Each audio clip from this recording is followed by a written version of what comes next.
ازيكم عاملين ايه؟ من الحلقه دي واللي جاي هنبدا نتكلم ازاي ممكن نبني مشاريع مع بعض واحده واحده، لان في ناس بتخسر فلوسها وفلوس كتير جدا مش علشان فكرتها وحشه، لكن عشان بدخلوا المشروع من الحته الغلط. بتبني برودكت وبتعمل ماركتنج وبتجيب سيل وبعدين تكتشف في الاساس ان المشروع ما بيطلعش عايش. تخيل معايا كده واحد متحمس جدا معاه فكره حاجه تحفه، وجي قعد مع اي حد مش لازم مستثمر، هم هيسالوه سؤالين اتنين بس: هتبيع لمين وهتكسب ازاي؟ عشان ما نطولش على بعض، السلسله دي معموله لاي حد عنده فكره، واحد عنده مشروع وشغال فعلا، او واحد معاه فلوس وعايز يستثمر. هنعمل ايه عشان نشوف الطريقه الصح اللي يستثمر بيها؟ واحنا هنا مع بعض ان شاء الله هنبني اوبريتنج سيستم للمشروع ده هيمشي عليه خطوه بخطوه عشان يطلع صح ان شاء الله.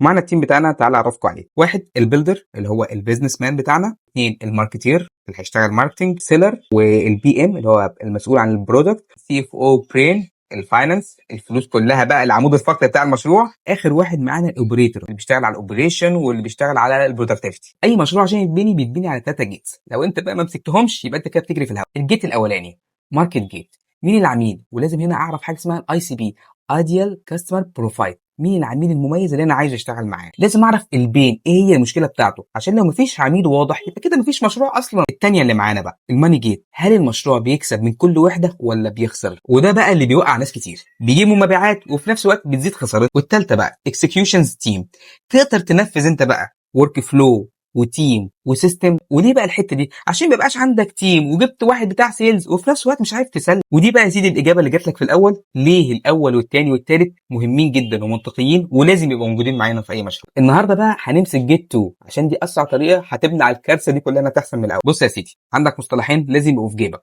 برايسنج هتبيع بكام، والتاني كوجز كوست اوف جودز سيلز، يعني تكلفه الوحده مباشره عليك بكام. اعملوا حسابكم بقى ان احنا السلسله دي فيها شويه معادلات وكل واحده هنشرحها.